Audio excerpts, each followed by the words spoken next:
Assalamualaikum warahmatullahi wabarakatuh. Perkenalkan, nama saya Muhammad Harinoval Gunawan, NPM 2072045 dari kelas C.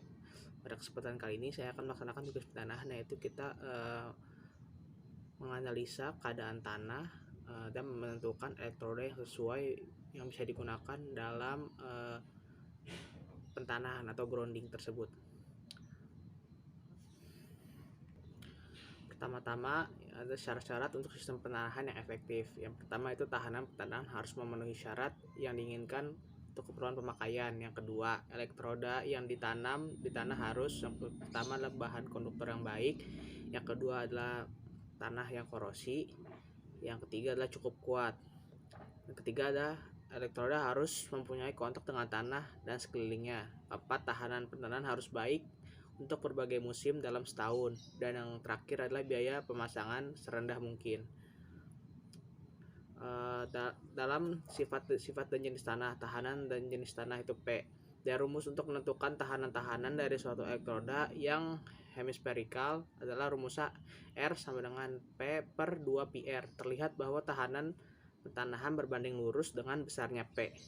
Untuk berbagai tempat, harga P ini tidak sama dan tergantung oleh beberapa faktor. Yang pertama adalah sifat geologi tanah, yang kedua adalah komposisi zat kimia dalam tanah, yang ketiga adalah kandungan air tanah, yang keempat adalah temperatur tanah, dan yang kelima adalah selain ini faktor perubahan musim juga mempengaruhinya. Nah, yang kedua ini adalah sifat geologi tanah. Di tanah itu dia punya jenis-jenis dan tahanan jenisnya sendiri-sendiri. Dan yang pertama itu tanah yang mengandung air garam, dia adalah yang paling bagus dengan tahanan jenisnya 5-6 ohm meter. Yang kedua adalah tanah rawa, dia tahanan jenisnya sekitar 30 ohm meter. Yang ketiga ada tanah liat dengan tahanan jenisnya 50-100 ohm. Yang keempat ada pasir basah dengan 200 ohm. Yang kelima ada batu basah dan kerikil dengan 1000 ohm, dan yang keenam ada pasir batu kerikil kering dan batu yang sekitar sampai 5000 ohm. Nah, kita lanjut ke analisis tanahnya sendiri. Untuk tanah yang ada sekitar rumah saya ini termasuk adalah tanah ladang. Tanah ladang ini biasanya banyak digunakan oleh masyarakat ya untuk berladang, menanam tanaman dan lain-lain. Dengan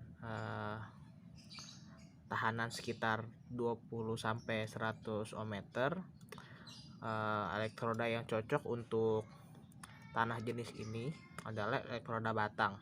Kenapa menggunakan elektroda batang? Karena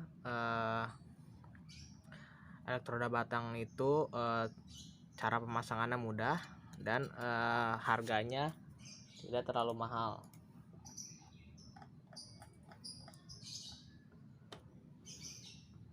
Cara pemasangan elektroda batang tuh biasanya kita ada elektroda berbentuk batang, kita tanam di kedalaman tertentu untuk membuat